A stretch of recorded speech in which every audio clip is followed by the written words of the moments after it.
All right, a pleasant good morning to you from Tony'sPicks.com. This is Ramon Scott. Welcome to Night Moves for Friday, November 14th. We've got a nice sports betting card on tap here for the Friday action in the college football ranks, as well as NBA, NHL, and college basketball. Getting ready for a big sports weekend, and hope you enjoyed Thursday night football with the Patriots and the Jets. And hey, the Jets hung in there, landed pretty much right on the number. Depends when you got it on Thursday night. You could have went either way, I guess, with the way the line bounced around a little bit. So how'd you do with the game? Obviously, the game does stay just under. The move was right in that one with the opener of 45.5, 46, and moved down lower to 43, 42.5.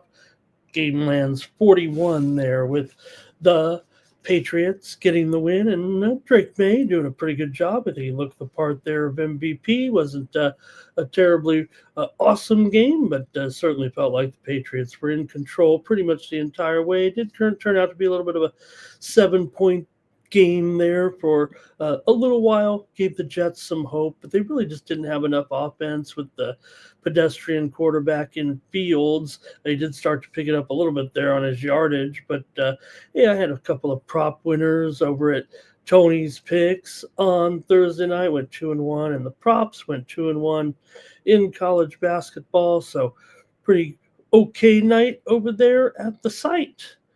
And you can go to Tony'sPicks.com and check out our premium picks every day over at Tony's Picks with our group of expert handicappers. Check out the handicapper leaderboards to see who's hot and then get signed up.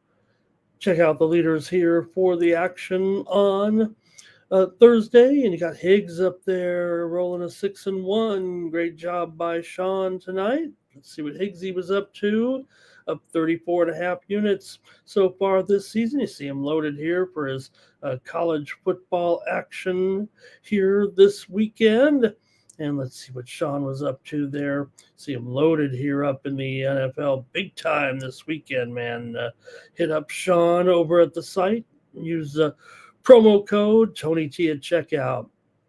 I'll save you 15% off the premium pick packages. Sean had the Kraken as a dog. He had Alabama A&M over Charleston Southern. He had Wichita State over Loyola Chicago. Man, ever since Sister Jean passed away, Loyola Chicago doesn't look too good. He had Grambling there over Southern Miss. He had Alcorn and Howard game to go under, and he had Purdue over there as part of his 6-1 day. Nice job by Higgs there.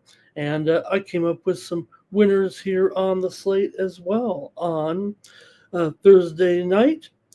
Had some winners in college basketball, including Alcorn State and Howard game to go under. We also brought a premium pick home on Monroe and Houston Christian game to go under as well, and had a couple of prop winners in there. You see the winners there. I had Stephon Diggs over there with his receptions, and also A.D. Mitchell to go under in his yardage prop. He pretty much couldn't catch the ball. That's not going to land you a job as a receiver in the NFL. That probably wasn't part of the handicap, but I was lucky that Mitchell couldn't catch on Thursday night. 2 balls right through his hands. It would have been big gainers. I do think that if he can get it going, he'll be a part of this Jets offense. Obviously, was running some routes to get open, and Diggs. There you see 9 receptions.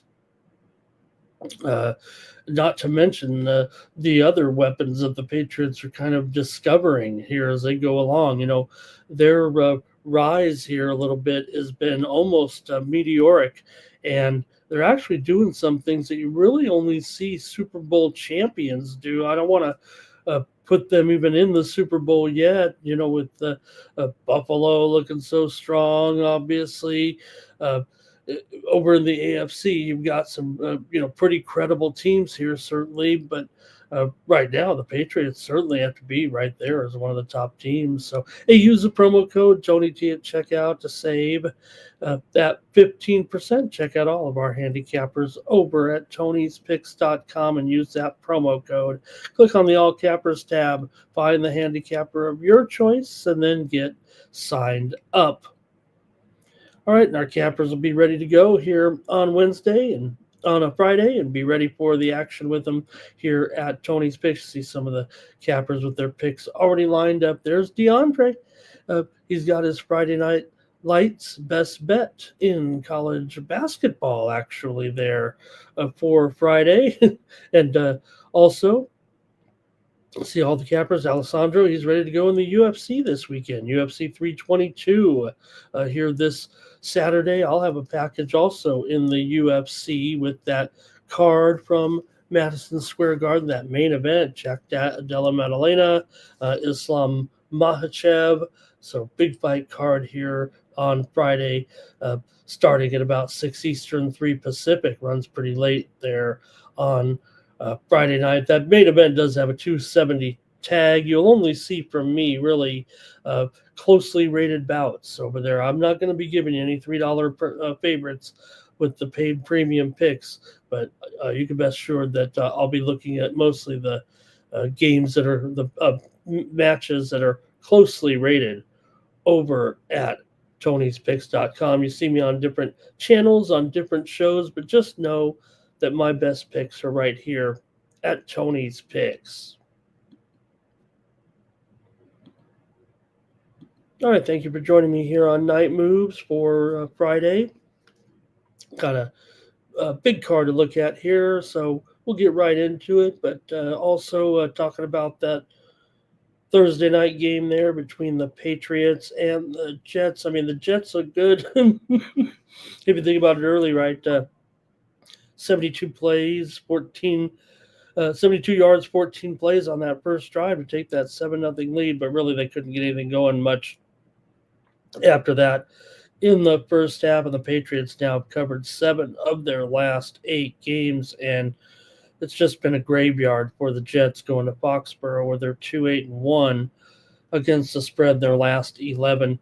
One game in college basketball as well on Thursday. It was Old Dominion blanking Troy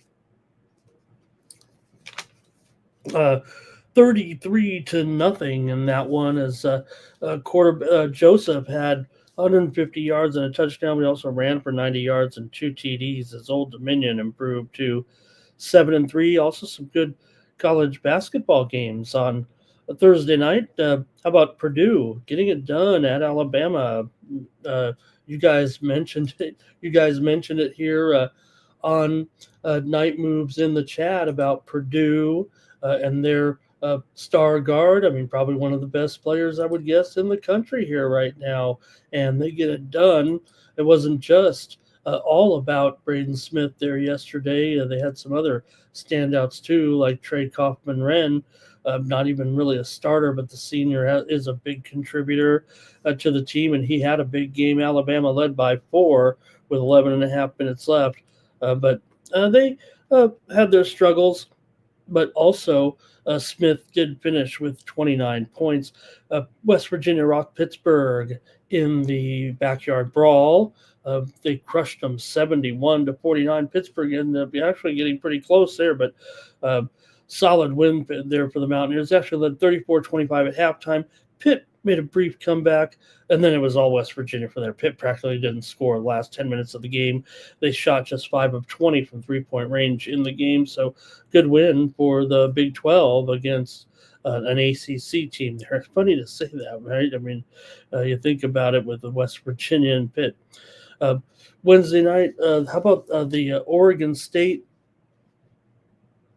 game there? I was thinking back at, or let's see, not Wednesday night, Thursday night, some other winners here on Night Moves.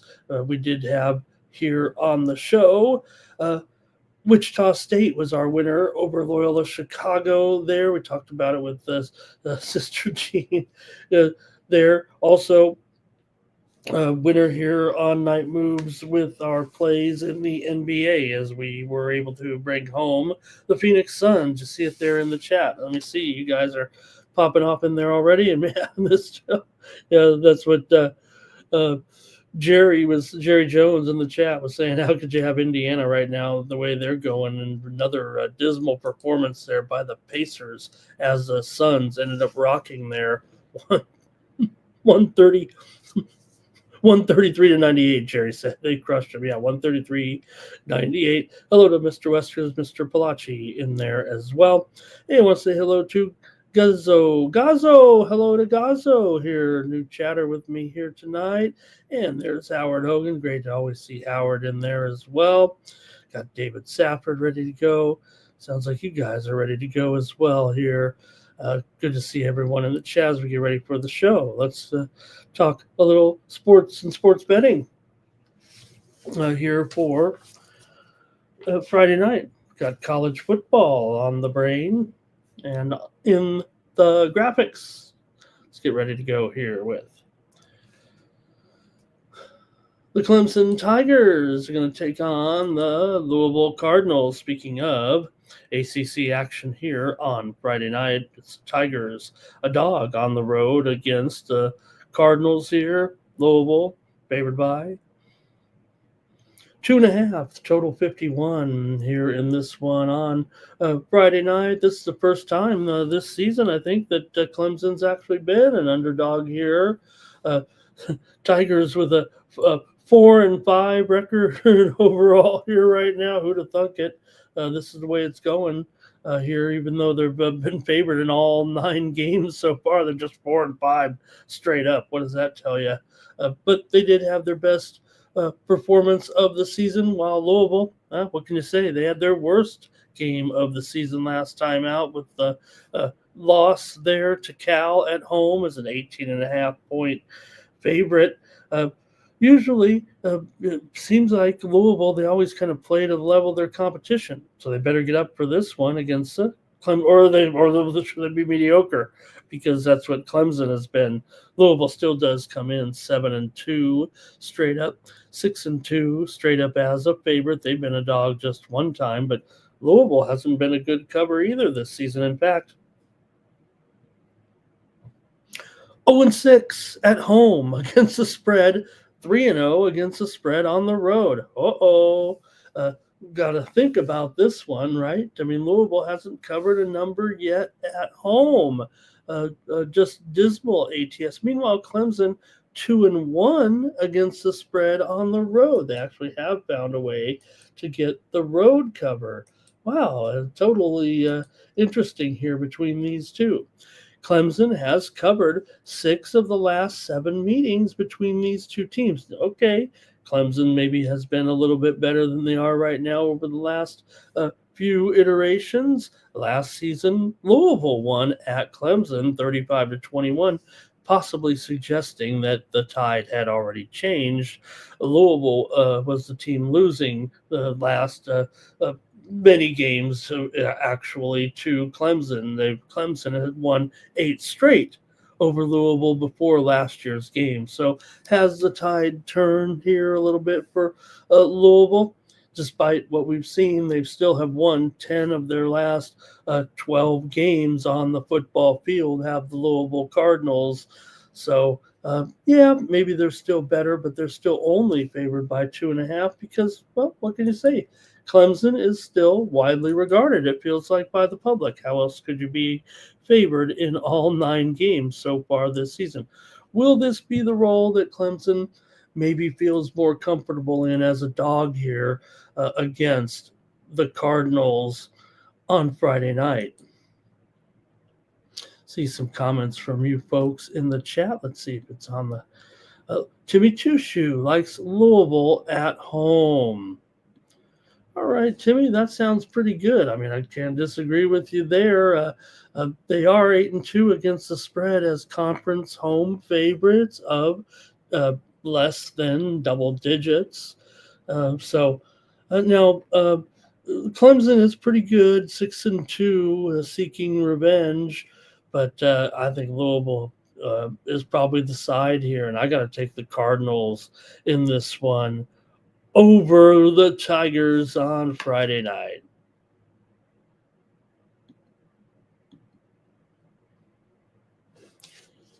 All right, let's go to the Big Ten here with me. I always got to take a step and make sure you're saying the right thing. Minnesota and Oregon. Oregon at home in this one, 25.5, and the total's 44. That means they're practically going to shut them out. It feels like here. I mean, even I can figure this one out. You got to figure it's like 34-10, right about there, 35-10, right around in there, right? That's 25 and 44, 45, just somewhere around there. 35-10 seems cut and dried here in this one with Oregon at home favored against the Minnesota Golden Gophers. Oregon's been okay here, 5-4 ATS, but Minnesota not so good. They've been a big money burner all season long. They're 2-6-1 against the spread, 0-3 against the spread on the road, and 1-2 against the spread as an underdog. So it's just a matter of can you trust an Oregon team here to lay 25.5 points and keep this Minnesota lineup down a little bit in this contest. It's been between these two teams kind of a big discrepancy in production here so far this season. Oregon is number 1 in the country in yards per play margin against their opponents at 3.3. Minnesota, meanwhile, is pretty much a break-even proposition in yards per play against their opponents. But hey, Minnesota's done a nice job, right? They come in here 6-3, straight up overall, but 0-3 on the road. So Oregon 8-1. We know their spot right now and where they stand. Currently in the college football playoff. I don't think it really is part of the handicap here. The handicap is can you cover 25 points if you're the Oregon Ducks here in this one. So Ducks on a short week after that road game at Iowa.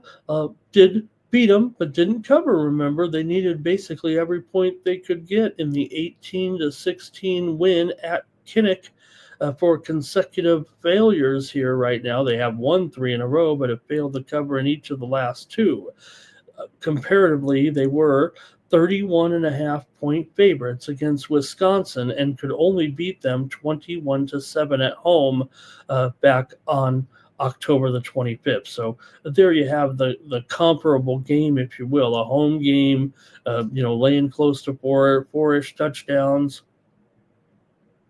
Couldn't get the number there in that one and only producing 21 points. So Minnesota, they were on the road here and a couple they played at Kinnick against Iowa and lost 41-3 a couple of weeks ago. So they'd have to come up with a pretty good effort here to hang in this one. And they're quite frankly not covering spreads are the Minnesota Golden Gophers with that 0-3 spread mark on the road so far this season. Let's see. There is some injury concerns here. Let me see. It's been on the Oregon side with Moore, wide receiver Moore, uh, been banged up here a little bit, but let's see what his status is here.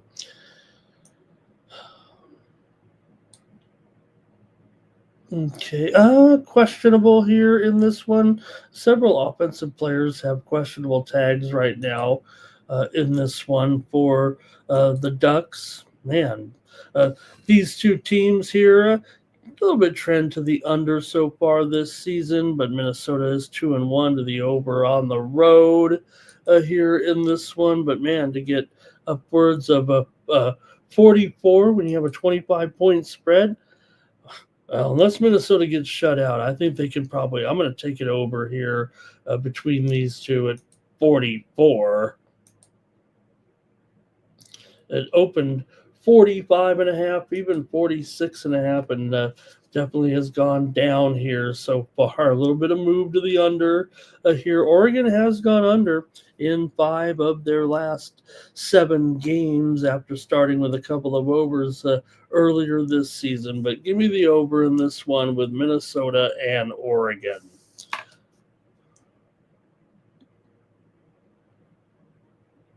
All right. Jimmy says Oregon may come out flying and then take their foot off the gas a little bit. And Mr. Wesker says maybe they can get the back door here. And Oregon, beat up. Big game next week, says Jerry. And Timmy's likes Oregon in the first half. Says maybe the Gophers can get it going in the second half a little bit. Get that back door.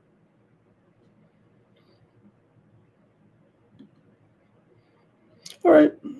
I think that's it for the football there. 2 games on Friday night. 2 good games. Not any kind of a Maction and not any kind of Sun Beltion or Conference USA. We got some big games in the ACC and Big Ten there on Friday. All right, we got a little bit of an NBA card here for sure on Friday night. I say a little bit, I mean a lot of it. With 10 games on the 9 games on the NBA card here. Let's get to it. It's Cup night.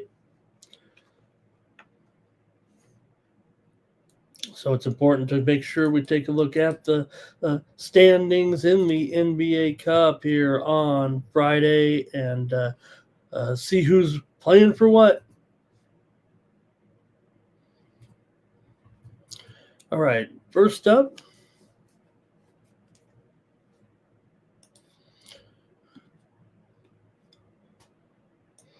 All right, the Nets are taking on the Magic here in a Group B game here on Night Moves on Friday here. The clock turns over to Friday here on the West Coast. You got the Brooklyn Nets coming in here. Maybe they can salvage something here in the Cup because they are struggling here right now with a 1-10 record overall. Orlando comes in here 6-6. Orlando with off of a couple of wins coming in here over Portland and over the Knicks a couple of nights ago. They are 0-1 in their only Cup game so far. They lost to Detroit. Meanwhile, the Magic come in here with a 1-0 record so far in the NBA Cup as they had a win over the Boston Celtics. So they are in position tied with Detroit here atop the standings in Group B. Brooklyn just 1-4 against the spread on the road. Orlando 2-4 against the spread at home. They're also 4-7 against the spread as a favorite, but even Orlando's laying 14 points here in this one because of how poor Brooklyn has been so far this season. So that's kind of what you got to gauge here. It feels like in this one, it's not so much competing for a win here for Brooklyn, but they've gotten the number in a few games. They're 4-7 against the spread overall coming in, but still just 1-5 against the spread in their last 6 games. Orlando, meanwhile, has actually covered 5 of their last 7 games overall for a little bit of a roll here. 4 of the last 5 meetings between the two teams have gone over. Brooklyn's 7-4 to the over this season. Orlando, however, is 2-4 to the under as a dog. They've actually gone under in 4 of their last 5 overall. I think Orlando can get this one. I think they're going to be able to rout Brooklyn here. I'm actually going to lay 14 points as my pick. If anything, it's kind of gone up, believe it or not.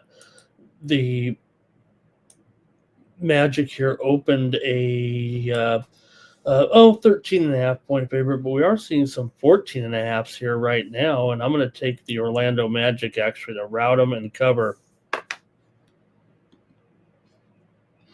against Brooklyn here on Friday night. Orlando for Mr. Weskers. He's with me.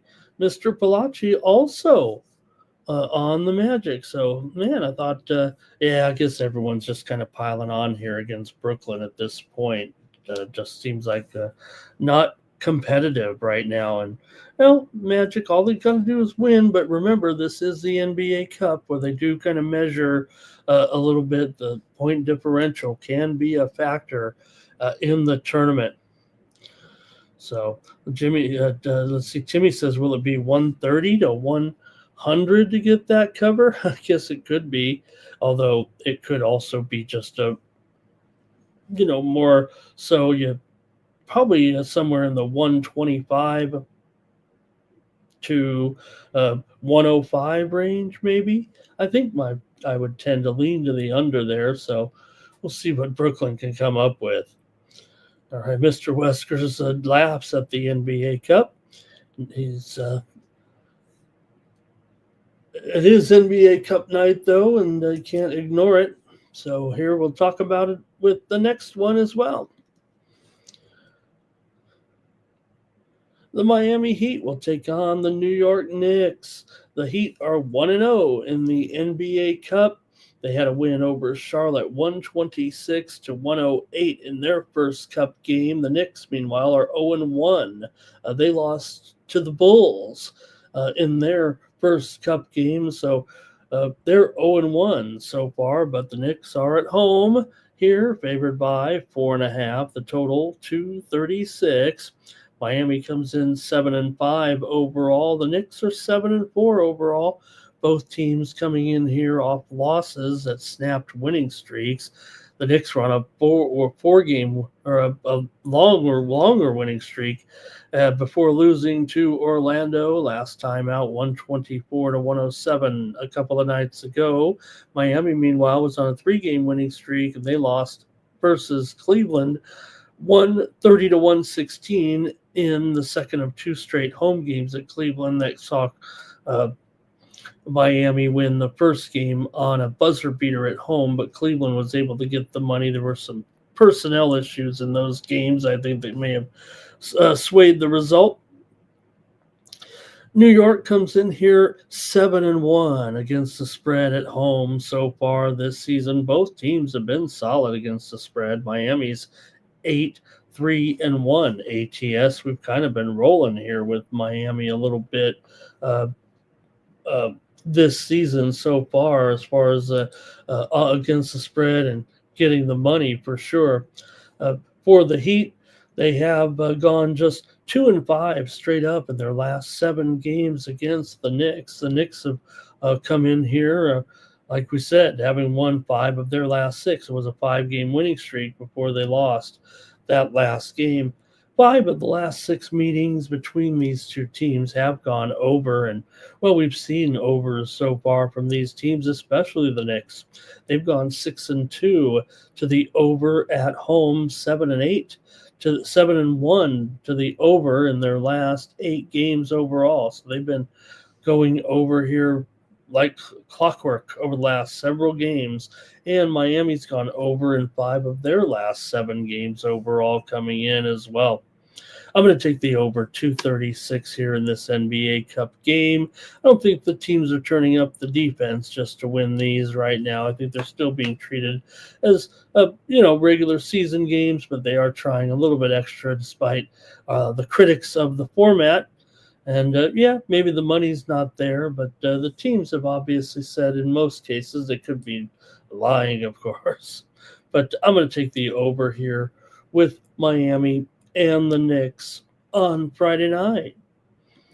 Got some comments here from you guys in the chat talking about the personnel issues here a little bit of these teams with Bam is out as well as Jalen Brunson here. So Bam's been out now for a couple of games with that ankle injury or that foot injury. Brunson has the ankle injury coming in. So let's see, though, if there's some plays in the chat from you guys. Let's see. Not really there. All right. Nobody really willing to commit to any plays there, so I'll keep giving the plays here on Night Moves. That's what I'm here to do.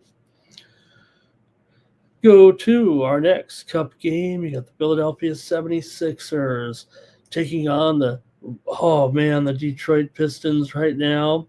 Here they come.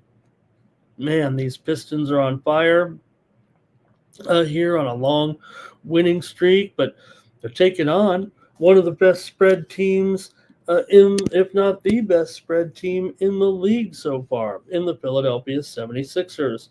Now, the Sixers did lose their first Cup game to Boston, remember, 109-108. Meanwhile, Detroit is 1-0 in the Cup.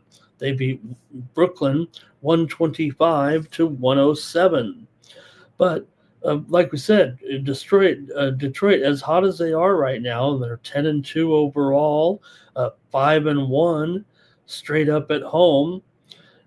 Philly comes in here 7-4, although 3-4 as an underdog ATS. I'm sorry, up straight up, but 6-0-1 against the spread as an underdog so far this season. 9-1-1 against the spread overall. So, Philly may have their own personnel issues with their star in and out of this lineup here right now. He's out of this game again. And Detroit's star player is definitely questionable here. Cade Cunningham. Stewart is questionable. Jalen Duren is questionable. Asher Thompson is out. Tobias Harris is out. Marcus Sasser's been out here. So these are some significant injuries on the Detroit side. Meanwhile, a lot of people say, hey, Embiid, no problem when it comes to the 76ers right now, but Paul George is out. VJ Edgecombe is questionable. Janai Broom is questionable, as well as Derek Barlow. So you do have both teams kind of with some injury concerns coming into this game. For the Sixers here, they've covered 9 of the last 12 meetings against Detroit overall. Sixers have gone over in 6 of their last 7 games on the road. They're 4-1 to the over on the road. Detroit here, the winning streak is at 8 currently right now. And they've also covered 6 of those 8 games so far. They've won 5 straight at home. But the Sixers just keep getting this money. They keep fighting hard. I'm going to have to take the Sixers here in this one, plus these points against Detroit. Sounds like a pretty good game here on Friday night, despite the personnel woes here, maybe. Mr. Weskers likes 76ers on the money line. Mr. Palacci likes the 76ers here. And Mr. Palacci also on the over. Jimmy says, how about Maxey to get 30 points on, especially with the 3-pointers?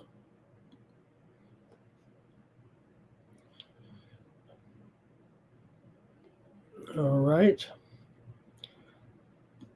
Let's move on to the next one. We're in the Western Conference now for Cup night. And let's take a look.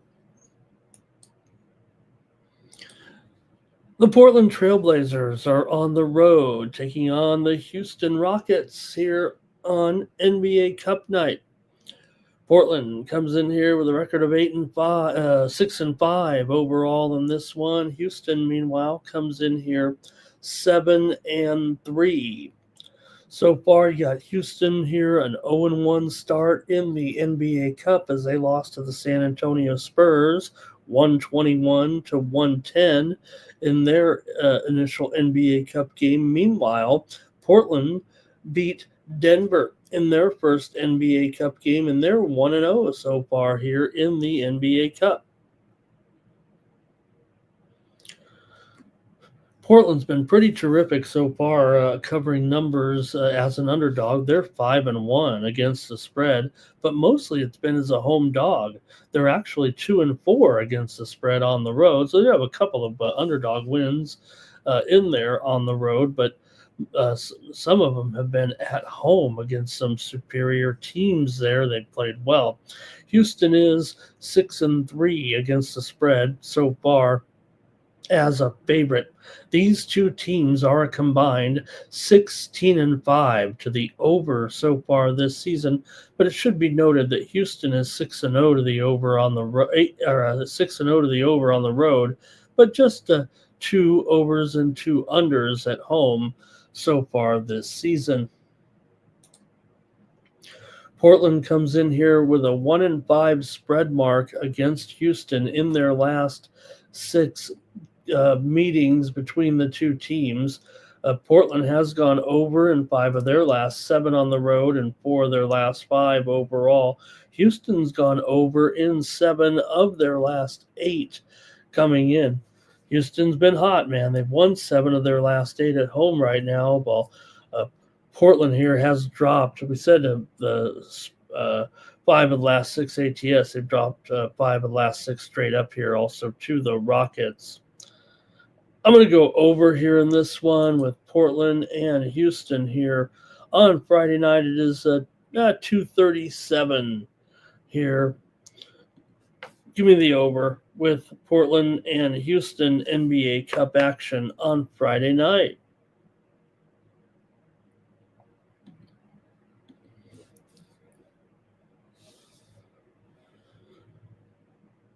The Sacramento Kings take on the Minnesota Timberwolves. NBA Cup action here on Friday night in group play. The Kings have lost 4 in a row right now. Meanwhile, the Minnesota Timberwolves come in on a 3-game winning streak. They're 7-4 overall. Meanwhile, Sacramento is 3-9 coming in. Sacramento here 0-1 in the NBA Cup. They lost to the Thunder 132-111 in their first NBA Cup game. Meanwhile, Minnesota did win their first NBA Cup game over Utah by 40 points so far. So Minnesota, despite that 7-4 record, is just 4-7 against the spread and 1-3 against the spread at home so far this season. Sacramento, as rough as it's been for them, they're 4-8 against the spread, as well as we mentioned 3-9 straight up. But on the road, they're 3-2 against the spread. They've actually hung in there, probably getting too many points on a couple of occasions here on the road, but they have lost and failed 4 straight games right now, and they're hitting the road. All those games were at home that they were just having a dismal time with over the last a week or so with those losses. So maybe they can get on the road, get away from it, and salvage something here because they were losing at home big time. These two teams have been solid overs so far this season. They're combined 16-7 to the over so far this season. Also, Sacramento 4-1 to the over on the road. Minnesota 3-1 to the over at home. And 5 of the last 6 meetings between the two teams have gone over. I'm going to take the over in this one. Another one. Give me another over here. Over City. 1-239. I'm going to take the over here, but maybe this is a type of spot that Sacramento is going to be a little bit better at right now. That was a pretty bad homestand, though, losing all those games. Minnesota is 7-2 straight up at home so far, and Sacramento, I'm sorry, 7-2 is a favorite. Minnesota, this is just their 5th home game of the season so far in 12 games. All right, and let's see if any picks in the chat. Timmy Chushu says maybe Edwards will score in the 4th quarter. Mr. Wesker said that last performance of the Kings just couldn't even score there late. And Mr. Wesker says the bad teams in the NBA just keep losing right now. Is the gap going to continue to get kind of, a little wide, if you know what I mean? Yeah. All right. Let's keep it going on Cup night here, and look at this one with the Lakers here, a double-digit road favorite against New Orleans, but that's the way it's going here right now. The Lakers come in 8-4 so far this season. They're 1-0 in the NBA Cup. They defeated Memphis in their first NBA Cup game. Meanwhile, the Pelicans come in here 0-1 as they dropped a 126-124 game to the Clippers. They're 0-1 in the NBA Cup. The Pelicans come in having lost 3 straight. They did cover in 2 of those, getting double digits. They covered against San Antonio, getting 11.5, and they covered against Portland, getting 8.5, not double digits, but at home, they maybe a comparable game, getting 8.5 points from Portland. They barely covered, though, 125 to 117 there in that one. So the Lakers have covered 5 of the last 6 meetings between these two teams overall. 5 of the last 7 meetings between the two teams have gone over. The Lakers are 9-3 to the over so far this season, although 5-0 to the over at home, just 4-3 to the over on the road here. But New Orleans 4-5-1 as an underdog, but the Lakers 3-1 to the over as a favorite. We know the Pelicans have been pretty dismal here right now with just a 2-9 straight up record. 1-3 straight up at home as well. The Lakers are 5-2 on the road straight up, but still got to cover, pretty big number here right now. Things are not going well necessarily for the Pelicans, but I'm going to go ahead and take the Lakers here and lay 10.5 points at New Orleans. Could be a situation, even though it is the NBA Cup, the Lakers could be in a position to rest a player or two, if you know what I mean. But right now, everything is kind of moving forward. Nobody expected out here as of yet. One piece of news is that LeBron James has made plans, I believe, to open his return window, and he's going to start working out with the G League South Bay Lakers in anticipation of his return. Sounds as if, making could be, towards Thanksgiving here. It feels like it's starting to push back a little bit as we're just a couple of weeks away there, but he has, kind of gotten the go-ahead here to start that return. Zion Williamson is out of this game here still right now with his concerns. Jordan Poole, he's out as well, and definitely with a knee injury. I'm going to take the Lakers here, minus 10.5 at New Orleans here on Friday night. All right. Yeah, Mr. Weskers, I don't think he's going to actually get in a G League game. I think he's just working out with the team there. All right. Timmy Chushes likes Luka to have a big game here in this one. All right. Oh, back to the Eastern Conference here. Is that right? What does this one start, 9 o'clock Eastern or something?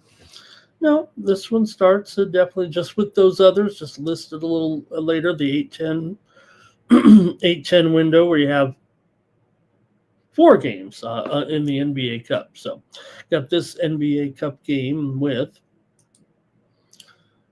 the Charlotte Hornets taking on the Milwaukee Bucks. Here in this one, the Hornets are 0-1 in the NBA Cup.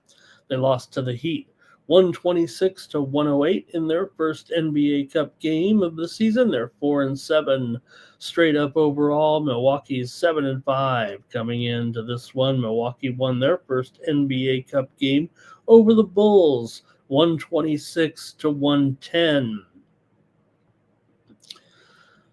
The Hornets have definitely been a big-time struggle here on the road, having lost 4 of 5. They are 5-6 ATS. Milwaukee's 4-2 ATS at home, but just 2-4 ATS is a favorite, strangely enough. But still having to lay 10 points here to the Charlotte Hornets in this one. Milwaukee comes in here just a 1-6 against the spread in their last 7 games coming in. Meanwhile, Charlotte has covered 4 of the last 5 meetings between these two teams overall. Milwaukee's 5-1 to the over at home so far this season, and Charlotte's 3-2 to the over on the road. But 11 of the last 14 games between these two teams have gone under. Milwaukee's gone over in 6 of their last 7 at home overall. So let's see, what did I say? 5-1? We'll just stick with that. I guess that ties in 1 game from last year, but not going to worry about that. Milwaukee's struggling to the number here for sure, but so is Charlotte. They're 2-6 ATS in the last 8 games overall. But I'm going to take the Charlotte Hornets here against the Bucks, plus 10 points, a little bit of mix in a little bit of series history here that Charlotte has fared well. They got LaMelo probable for this game. That's big news. Giannis is also probable here as well. Kalkbrenner out for the Hornets. Brandon Miller's out again for the Hornets as well. But I'm going to grab the Hornets here in this one, plus 10 points at Milwaukee on Friday night.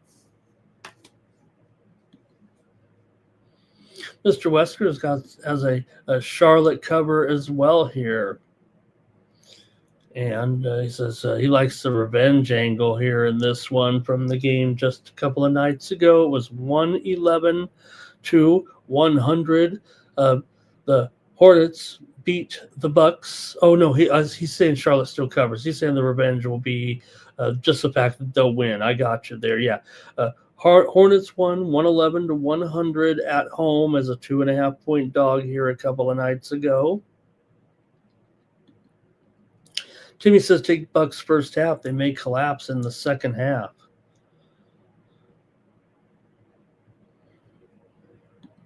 All right, a couple more on the West Coast in the NBA Cup here on Friday night. We'll take a look at this one with the Clippers taking on the Mavericks here.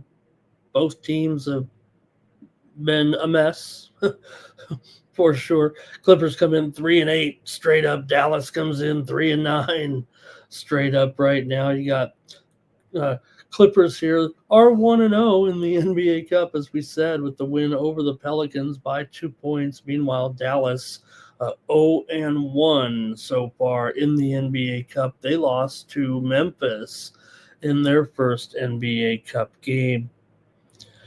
Clippers come in here on a big losing streak right now, and hey, I think we've been on the fade train pretty significantly here. I think we can boast about that a little bit, talking about the Clippers and this massive, but there's obviously something amiss here. Maybe it has to do with the stuff that went down with this franchise over the offseason. They failed to cover the spread in 9 games, much less win any games. The worst spread team in the league. They're 0-3 against the spread on the road, just their 4th road game of the season. So they're doing the majority of their bad work at home so far. Clippers are 1-7 ATS as a favorite. Look, Dallas hasn't been much better at 3-9 straight up, 2-6 straight up at home, but they're 4-3 against the spread as an underdog. I'm trying to look for some type of positive to maybe hang your hat on here with this matchup. And Well, Dallas, maybe they made a good move this week with firing their general manager. Look, at least mojo wise, it must have been. The fans were certainly in favor of it. Although there are some critics out there that say maybe the fans were maybe a little bit overzealous in their criticism. After all, the owner had to sign off on such a miserable trade here, and uh, these owners here have their own set of issues since buying the team from Mark Cuban. So I think at home, getting just a couple of points here. I mean, I'm not taking the Clippers to do anything. Uh, I'm going to take the Dallas Mavericks, of course, here. Plus the points on Friday night. I'll take them against the Clippers here. In fact, it might be even 3.5 right now. Anthony Davis is questionable in this game, but he's not out. He's not out, so that kind of says to me he could maybe make this game. PJ Washington, though, is questionable. Derek Lively, questionable. I feel bad because of what I said last show about Bradley Beal, that he should retire right now, and looks like he has actually. Almost sadly here. I mean, he was looking very, very stiff out there. I almost would apologize if these guys ever watched these shows or whatever, but I was critical of his play right now. And obviously he was injured here with that hip because he could not move on the court and looked like a stiff out there. So Kawhi is out as well here right now with that ankle injury. No timetable for his return either. Give me the Mavericks here for sure on Friday night. Maybe some comments from you guys here in this one. And okay.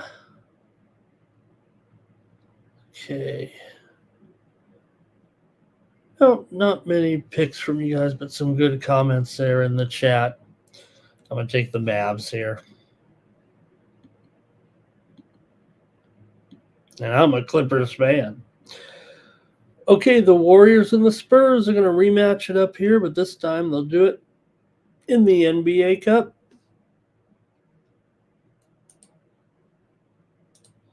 Here on Friday night. And for the Warriors here, they come in 0-1 in the NBA Cup. They lost to the Nuggets in their first Cup game. Meanwhile, for the Spurs, they're 1-0. They beat the Rockets in the NBA Cup. San Antonio comes in having won 3 of their last 4 games, but they lost to the Warriors here the other night, or the Spurs here the other night. 125-100 as a 3.5-point favorite, as Mr. Weskers will tell you that Curry is the daddy of the Spurs. So still the Spurs a little bit of a funk. Even the games they had won previously against New Orleans and Chicago, they did not cover the spread. So maybe a little bit of a downturn here for the Spurs so far. Not going to knock them. They're 8-3 straight up, 5-1 straight up at home. That was their first loss of the season. Meanwhile, the Warriors 2-6 straight up on the road, 2-6 straight up against the spread. But hey, they did get that win last time out. Now, I do think that this is a type of revenge usually that I'm probably interested in here. These two teams are pretty solid to the over so far this season, but with these two, I'm just not sure. Golden State's gone over big time on the road so far, 7-1 to the over. San Antonio's 6-3 to the over as a favorite here, but I believe the numbers actually moved lower here. Let's see.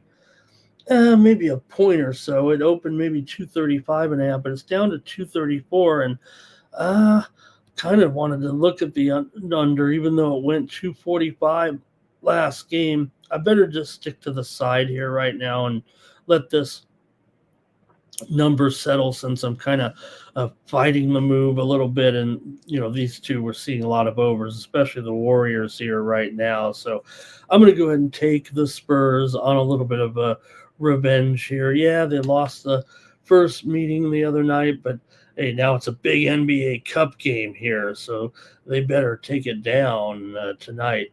I think the status of the Stars just fine here. Really, nothing to really even consider. Kuminga is questionable. That's about it. Even Mr. Weskers is on the Spurs, and he'll tell you that of Curry's greatness, as will I.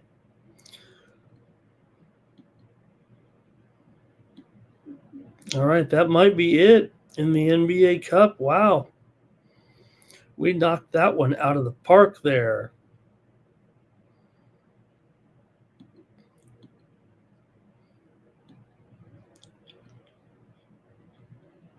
All right, there are 4 games in the National Hockey League here on Friday night, and we'll get to that. Actually, I say Friday night, but actually, there's an afternoon game on Friday in Nashville, so it's kind of nighttime. It starts at 2:07 Eastern, 11:07 a.m. on the West Coast, 1:07 Central Time, with Nashville and Pittsburgh here in a closely rated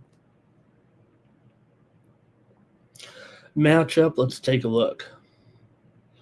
Okay, there it is. The Pittsburgh Penguins are on the road taking on the Nashville Predators. Well, hey, at least this one's a standalone game. That's what I can say about these two teams. Are in a little bit of a funk here right now, especially Nashville. They're 5-9-4 overall, but now they've lost 5 straight games here. Lost to the Rangers last time out on the road. They lost at home to Nashville and Philly. Also lost to Minnesota and Vancouver here right now.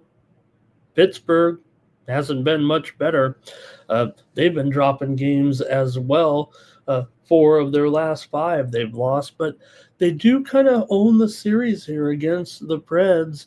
Nashville's lost 6 of their last 7 games overall against the Penguins. 6 of the last 8 meetings between the two teams have gone under. 6 of the last 9 meetings here in Nashville have gone under. So Pittsburgh does kind of hold the edge, it feels like, in this series. And Pittsburgh, hey, yeah, they've cooled down, but they were the hotter team early, it feels like here, right? I mean, they still are 9-5-3. Meanwhile, Nashville, pretty much the opposite record.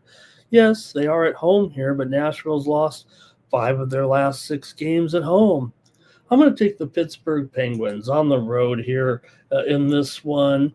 I think Nashville may be struggling just enough that Pittsburgh might be able to be trusted here. You do have Silovs in goal here, but he hasn't been bad. 4-2-3, 2.49 goals against. For Juice Saros, he's actually 5-6-3 with a 3.1 goals allowed. I'm going to take the Penguins here on the road over Nashville here on Friday night. Boy, didn't we see a lot of goals there on Thursday with the early games? And then it did kind of calm down late. But, man, there were some big-time overs there on the first part of the card. Here we go with Timothy on the Penguins here. JG's on the Penguins as well. Mr. Wesker's raving about how well his Sharks have been doing there. Hey, you want to say hello to Free Indeed. Nice to have Free Indeed here. He wants to know about the over-under. Yeah, I'm going to still wait on it a little bit. Look, I think when you're looking at these two teams, right now and the way things have been going so far, maybe they go over, but the series history is kind of an under. And Nashville's gone under in 7 of their last 10. I think that might be what stands out to me the most. So, maybe Free Indeed, you can hear it in my voice. And JG says, those were some tough opponents that Pittsburgh faced, if you think about it, right? They all are solid, pretty much over 500 or close to 500. And Timmy Chushu says, this seems like an over because the Predators are just a mess.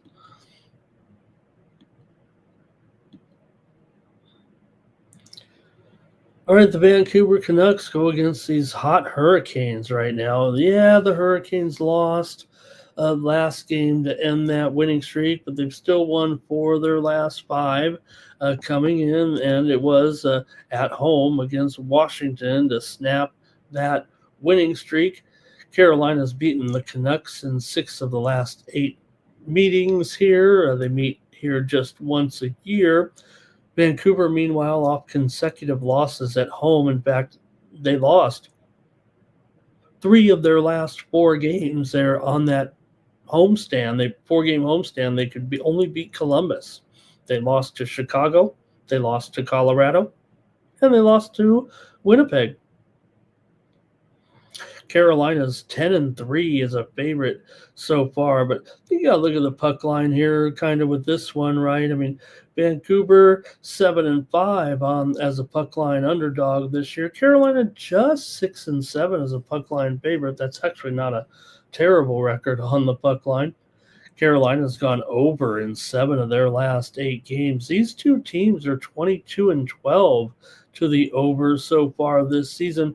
Carolina 6-1 to the over at home. Meanwhile, Vancouver 6-3 to the over as an underdog here.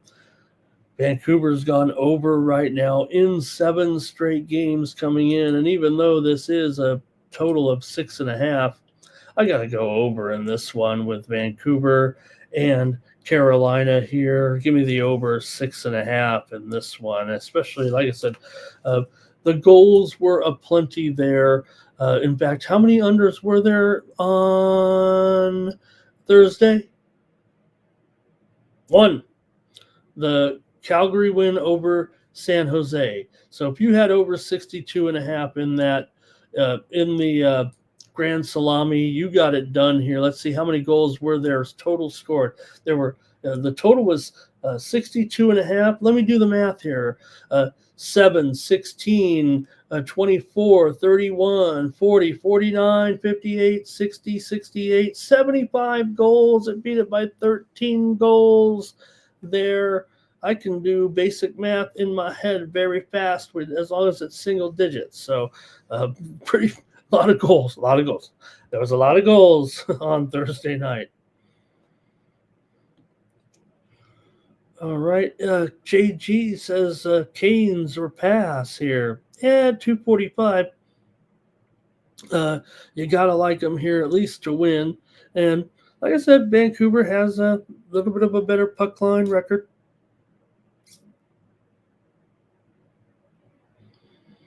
Timmy Tushu says maybe take the Canes there on that puck line. Okay, a couple more here on Friday night. And you've got the Flyers taking on the Blues here. Flyers are 8-5-3 right now, but they've lost a couple in a row. St. Louis, meanwhile, they've been up and down, alternating wins and losses here for the last week and a half or so. Philadelphia with consecutive home losses to Ottawa and Edmonton. Let's get out of town and get back on the road where maybe they're doing some of their better work. This is for the Flyers here right now. Let's see here. Just their 5th road game of the season so far. So they played 11 home games so far this season and just 4 at home, 12 there.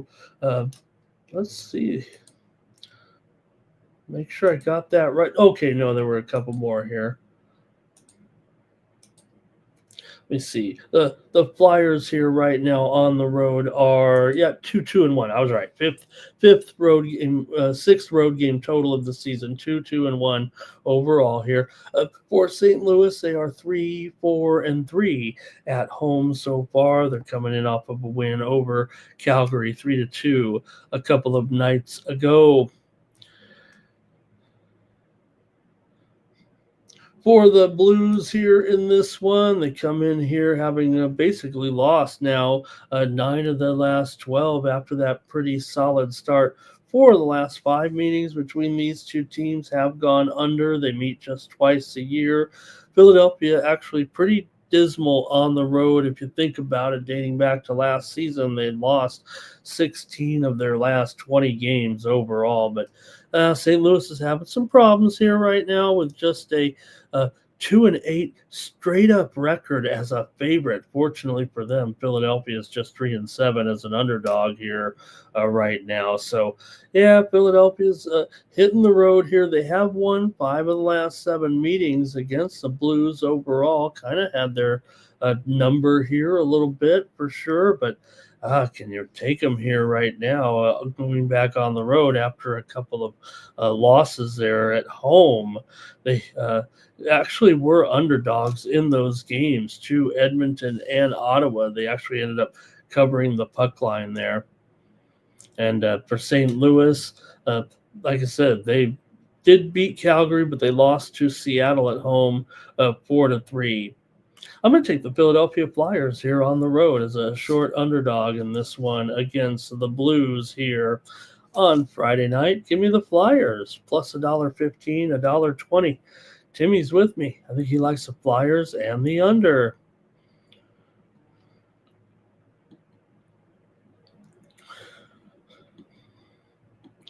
All right, one more here on Friday night. It'll be the Islanders on the road. They're on the back-to-back, huh? They played last night late against the Golden Knights there. And look, the Islanders were able to get that 4-3 overtime win here last night. We had the over as our winner here on Night Moves last night in that game. So, hey, good on the Islanders, but they got to flip on up here to got to travel north to Salt Lake City to take on the Mammoth. It was the 3rd win in a row for the Islanders. The Mammoth have dropped 3 of 4 actually coming into this one. Good form here for the Islanders right now. Meanwhile, Utah's coming in off of a win over Buffalo that snapped a 3-game losing streak as they were on that long road trip and struggled. But once they got back home, this is where they've been very, very sharp, man. You think about it, they're 5-1 at home so far this season. But hey, the Islanders are 5-3 straight up on the road so far, and 6-4 as an underdog here. They've actually played pretty well. Maybe they can be worth a look on the puck line, although it's a pretty high price. I know it's a back-to-back, but still, man, this Utah team, as good as they've been, they've covered some puck lines too, make no mistake. Islanders are 12-5 to the over so far this season. Meanwhile, Utah's 9 overs and 8 unders so far. But Islanders have actually won 8 of the last 12 meetings against Utah overall. 12 of the last 17 meetings between the two teams have gone under. Utah's won 5 of their last 6 at home right now, but the Islanders have been a good road team. See what let me look at that price. I know it's pretty outlandish, probably what, $1.55 here for the Islanders. That was they were pretty happy after that game against Vegas last night. And that's what JG's saying. You know, you got to go from Vegas over to Utah now off of a big win, right? And are you going to really be ready to even compete in this game? I kind of want to give them a chance to do so here in this one, but these two teams haven't met this season, but the Islanders did win here in Utah. 2-1 back in January. Like I said, they haven't done too poorly here. I'm gonna take the Islanders on the puck line minus $1.60. Yeah, I'm gonna do it. I'm still gonna do it despite the back-to-back, despite the having to travel here. I'm gonna take the Islanders here in this one to stay in this game.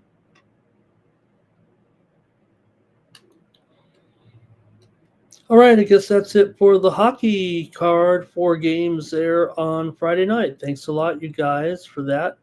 I've selected here I believe a 7-pack of college basketball games to take a look at for Friday night. That sounds pretty good, doesn't it?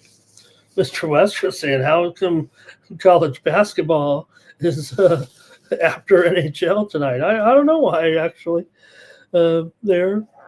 But we do have a great card. I saw someone already talking about the Indianapolis Jaguars in there, and they're 187 total against Eastern Michigan.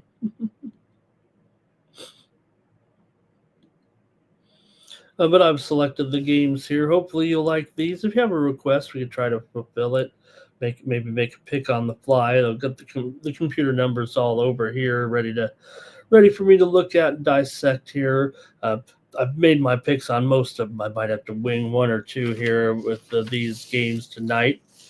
But we're going to go to the extra board here first with High Point and UAB in this one. I tried to pick the best games, I think. I kind of skipped over those 7 Eastern games, but I don't know if there was really a really terrific game. Fordham and Iona looked pretty good there. Maybe Indiana State and Duke, but I mean, a 36.5 point blowout. I know I'm supposed to be a handicapper here on YouTube and all. But hey, this one looks pretty good, actually. Let's go to it between High Point and UAB, because High Point obviously is very popular here with the public right now. They're 3-0 so far this season. They're 3-0 against the spread. Maybe they're not that popular with the public. They're 2-0 against the spread so far this season. I think they had one non-Division One game here so far. It was against Averett. But they beat Furman, they beat Jacksonville, and covered the spread in both those. All you could do is play them and beat them. 97-71, they covered 3.5, and they won by 21 over Jacksonville as an 18-point favorite. So you got High Point on the road here favored, and UAB coming in just 1-2, straight up 1-2 against the spread. They did whoop up on Mississippi Valley by 51 points to cover 31.5. Then they lost to NC State by 24 as a 20-point dog, and then they lost to Alcorn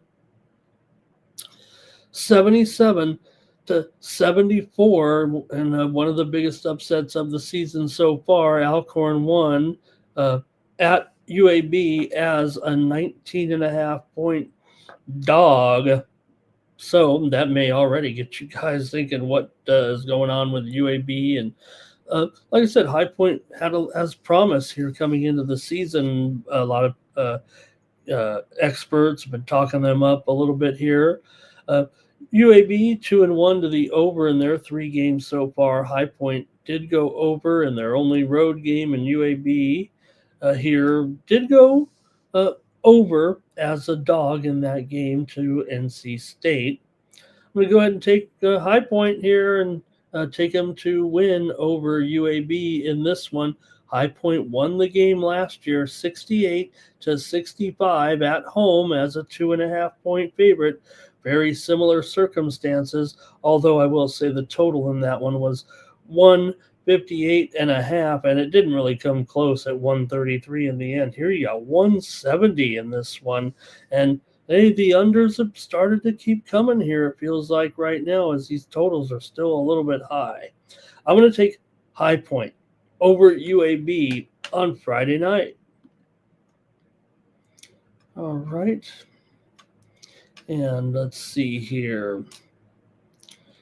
Yeah, there is an early game there again, free indeed. Yep, Coppin and Central Michigan. They're playing in that St. Petersburg tournament. You know, it was pointed out to me that St. Peter's was hosting a tournament in there for the first time in 26 years. And they had apparently 41,000 people in the Tropicana dome there last time they played. There weren't 41 people at that game. Well, there probably was 41, but there might not have been 241 in that little gym down there. But it was great to see that early game there, and they'll do it again on Friday in that game with Coppin State and Central Michigan.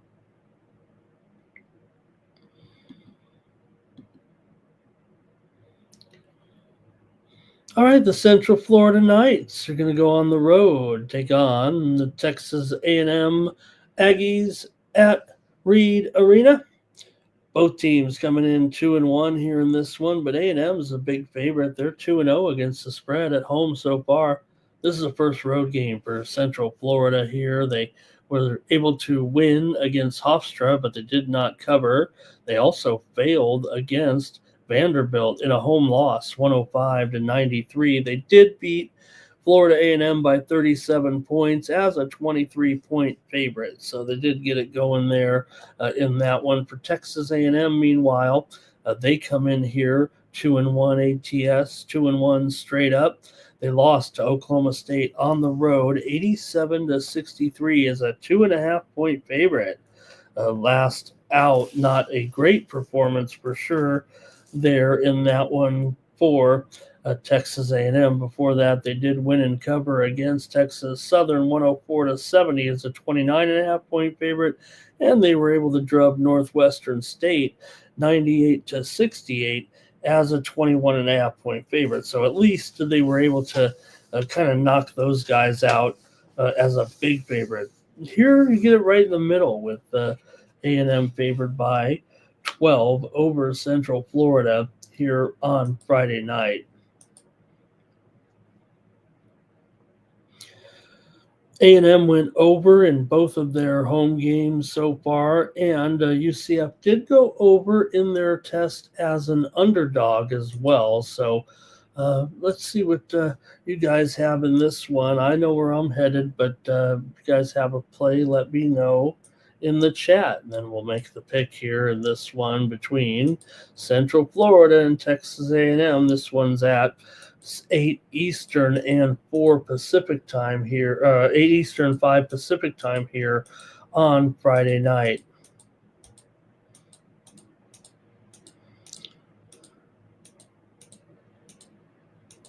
Oops.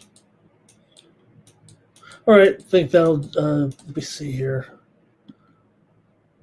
Let's see here. Timmy Two Shoes says he likes Texas A&M to win the first half. All right. And also Texas A&M team total over there. Okay. Central Florida's definitely had their share of struggles. They haven't won a road game here. This is their first road game of the season. They were 0-7 on the road last season. They're 2-4 ATS in their last 6 against the SEC.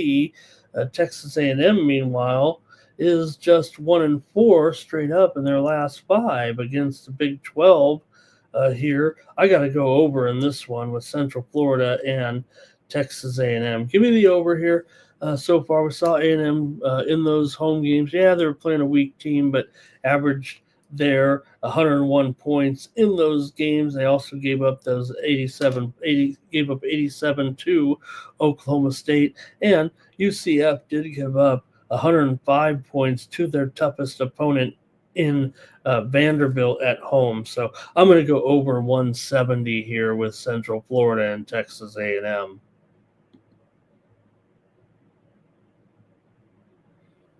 All right, let's move to Chicago now for a game here between Northwestern and DePaul. Northwestern comes in here 3-0 so far. DePaul comes in 2-1, but 1-2 ATS.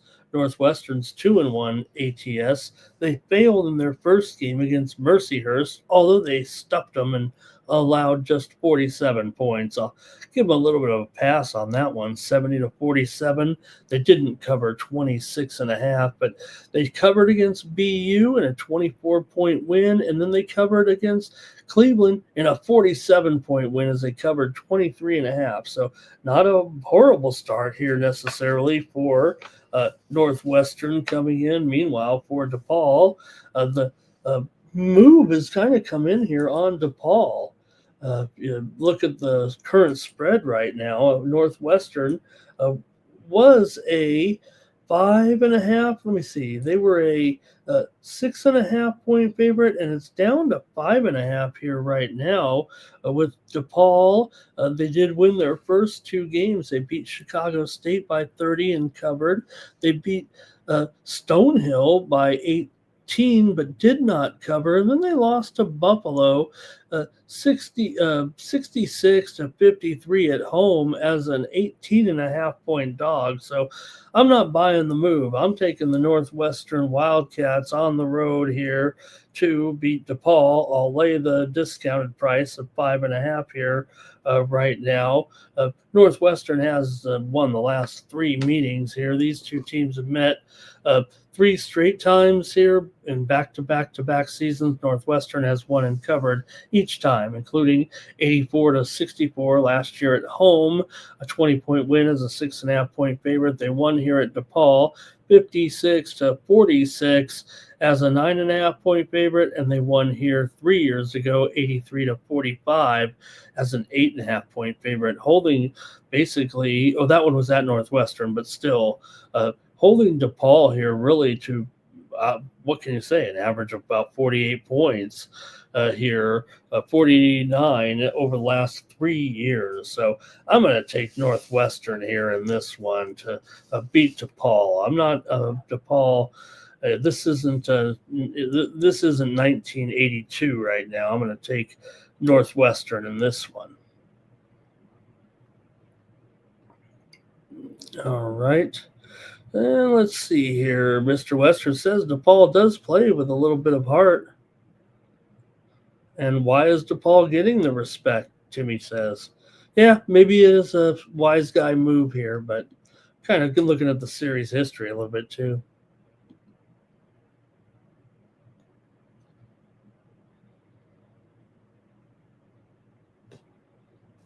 All right, the Providence Friars are on the road taking on the Colorado Buffaloes.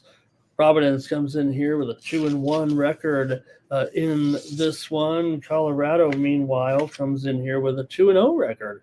Colorado with consecutive wins here over Montana State and Eastern Washington, but they didn't cover.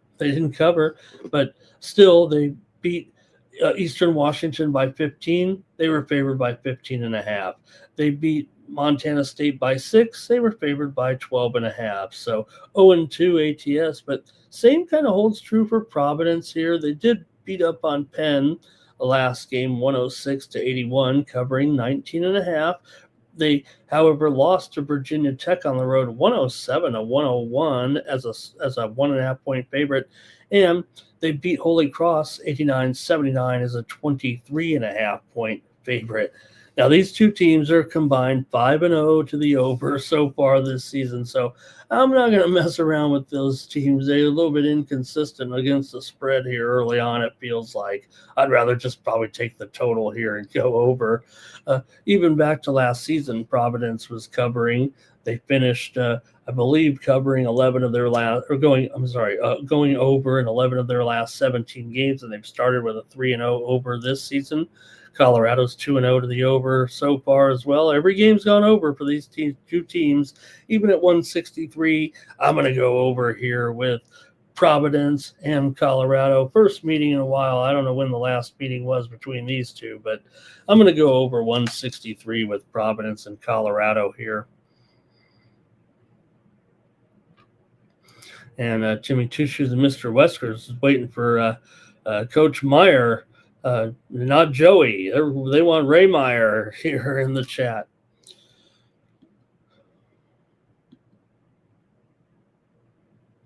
And the Michigan Wolverines are going to be on the road. Number 6 ranked team in the country here. Michigan 2-0. TCU is 1-2. They lost their opener, but they won 2 straight. They were upset in their opener by New Orleans at home, 78-74. They were favored by 21.5. They did bounce back to beat St. Francis, 104-63, is a 27.5-point favorite. But then against Lamar at home, 78-65, no good. They got rocked there.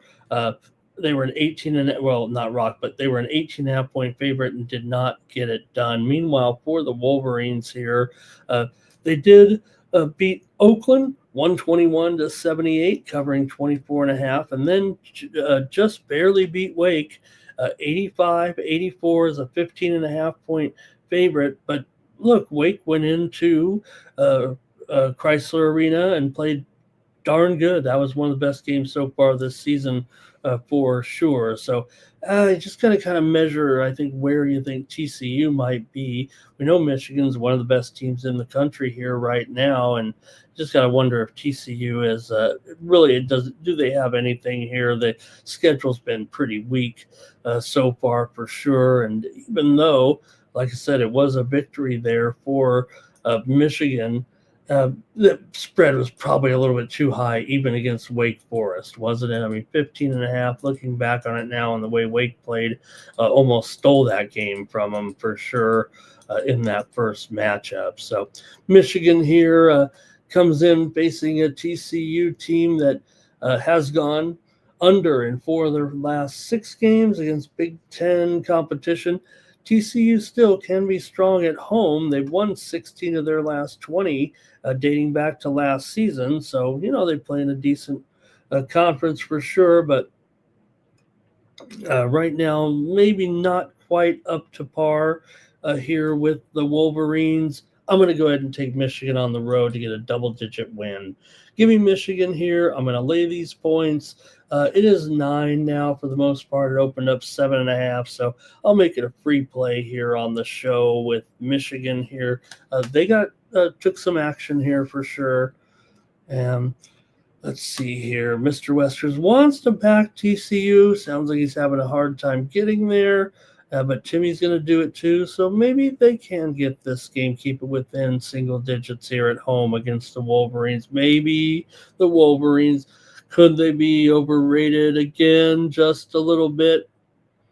Sure, it'll be a great season for Michigan right now. I mean, look, they still found a way to get that win over Wake.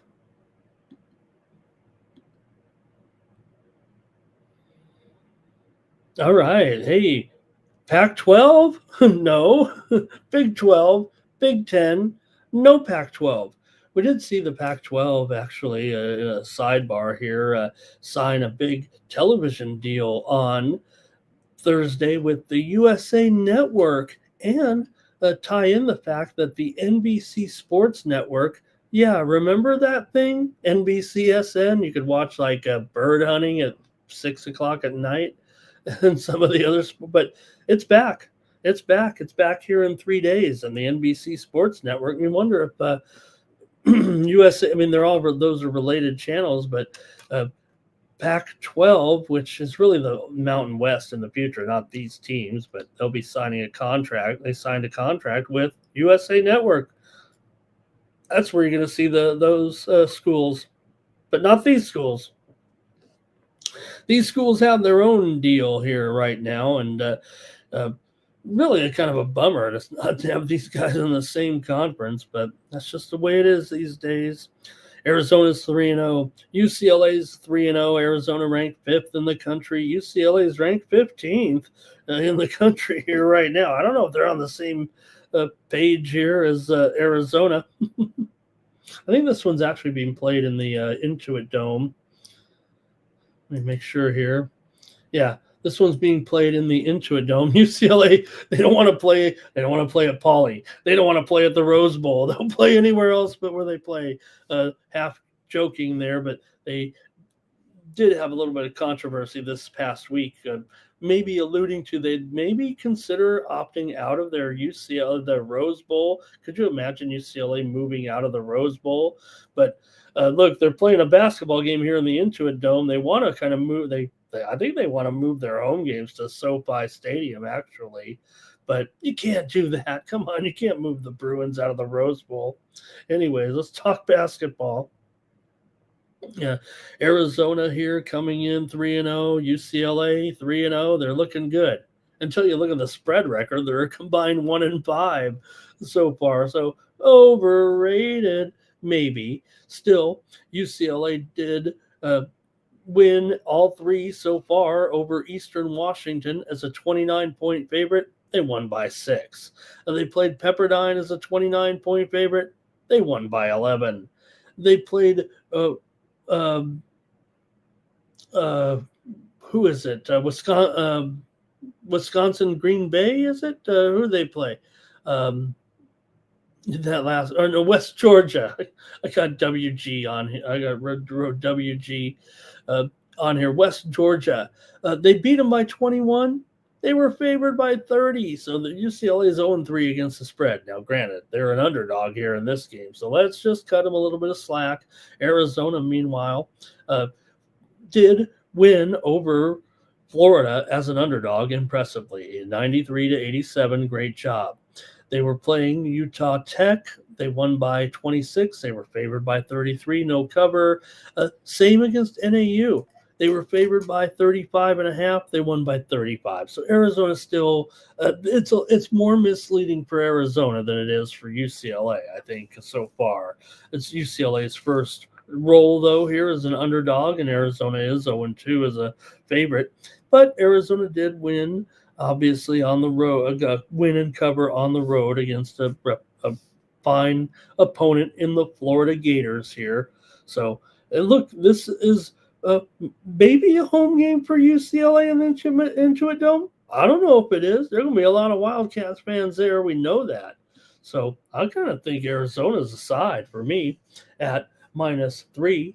They've taken the action here a little bit for sure. They opened maybe 1.5 or so, maybe 2, even 2.5 at some of the books. But the move has clearly been on Arizona here in this game. And I think I want to take them against UCLA here. We did see that Donovan Dent was on the injured list. Actually, it looked like he might not be ready to come back in this one. He's played in 2 of the 3 games so far, but they did upgrade him to probable here. He's averaged 16.5 points in his first 2 games and 6.5 assists. Definitely a fine player. So I'm going to take Arizona, though, here and lay 3 against UCLA at the Intuit Dome. Mr. Westers likes UCLA to cover there. And Arizona said, yeah, they're going to bring their own refs, so you got to take them. I've got one more to look at here. Yeah, I do. And then the show will be over. Thank you, everybody, for joining me here on Night Moves. Georgia is taking on Georgia. Gonzaga is taking on Arizona State, and the Zags are 3-0 so far this season. The Zags are 3-0 against the spread. It's the same as usual. And, we're always quick to criticize the Zags, right? But they played Creighton, crushed them against the spread. They won by 27. Yes, at home, but they're still favored by 11.5. And they beat Oklahoma by 15 points as an 11-point favorite. Yes, they were at home in that one, too. They beat Texas Southern by 45 points, 55 points is a 30-point favorite. So they've covered them all so far, and here they are on the road against ASU. And it will be tougher, certainly here, but ASU does have a loss or a spread loss already. They started 2-0, beat Southern Utah 81-64, but failed by 0.5 point. Meanwhile, they beat Utah Tech 81-66, covered 12.5 points. So, yeah, ASU, they've been okay, definitely, so far here. This one opened about 11.5 and has moved higher here. Actually, this spread's kind of stale from where I entered it in. They're up to 13.5 here right now, and the total 161.5. Look, you're not dealing with any slouch here, I don't think it feels like to me, in Arizona State. As good as Gonzaga probably is here, probably a typical Gonzaga unit here right now, and got some great players. Graham EK so far looking pretty great. Graham Ike, the senior, really muscling his way in there. One of the top players so far, it feels like, in the nation. Brandon Huff in there as well. But look, you're still going to have to take your team in here and take on a Bobby Hurley team. They know what they're getting into here a little bit. They played just as fine of a schedule here. And I'm sure Gonzaga will be good enough to win this one. In fact, it feels like the Sharps are already on them here a little bit with the way this spread has moved higher for Gonzaga. Look, I love Gonzaga probably more so than the average person. I always want them to kind of get over the hump and finally get it here. This one feels like it's going to be a very high-scoring game. Actually, I know that both teams have gone 0-5 to the under so far. Gonzaga, all 3 games have went under. ASU, both of their games have gone under. I think this one's going over. I'm going to take the over here in this one. Call me crazy, but I'll take the over here in this one with Gonzaga and Arizona State, despite those 5 unders for them so far. Mr. Wesker says we're not going to have any more Arizona and Arizona State back-to-backs on the show. And Jimmy says he loves the Zags to win and cover everything all the time, but have to respect Hurley and Arizona State here. And I'm going to, maybe by the game time, I'm kind of leaning Gonzaga, and I have a feeling I might be shifting a little bit. Whether or not it'll be a premium now, I don't know, but I like this. I like this over, despite the fact that, look, here's the thing, right, with the Gonzaga and these unders. Yeah, they held they held Texas Southern to 43, and maybe those totals were just a little high here, but I think against Arizona State, we're going to be going over. All right, that's going to do it for Night Moves here. Thank you to everybody in the chat. Really appreciate it. Don't forget, go over to Tony'sPicks.com and use the promo code TonyT at checkout. Save 15% off the premium pick packages over at Tony's Picks. Get all the picks, including mine, here on Friday. Take a look at the handicapper leaderboards and see who's hot, and then get signed up with our hot handicappers over at Tony's Picks. I went 4-2 on Thursday. I went 2-1 with my college plays, 2-1 on my NFL props. So check me out over there at Tony'sPicks.com and use that promo code TonyT at checkout to save 15%. That's going to do it for Night Moves. We'll be back tomorrow. Look at that big Saturday card. It's going to be a great night. Thanks to Timmy Two Shoes, Mr. Weskers, of course, in the chat, holding it down, free indeed as well. And who else was also contributing there big time early, if I can remember? JG. So thank you to you guys for helping me get through the show. Timothy Hawk as well. Really need you guys to. Mr. Palachi was here for a while. So always helps me pull through the show. And my man, Jerry Jones. Thank you. All right, catch you tomorrow with more Night Moves. Don't forget, check out the Tony's Picks morning show with Tony and the crew, 9:30 Eastern, 6:30 a.m. Pacific. Then Rod gets you ready for the primetime action with the drive-through, with the with the happy hour there at 5 Eastern and 2 Pacific.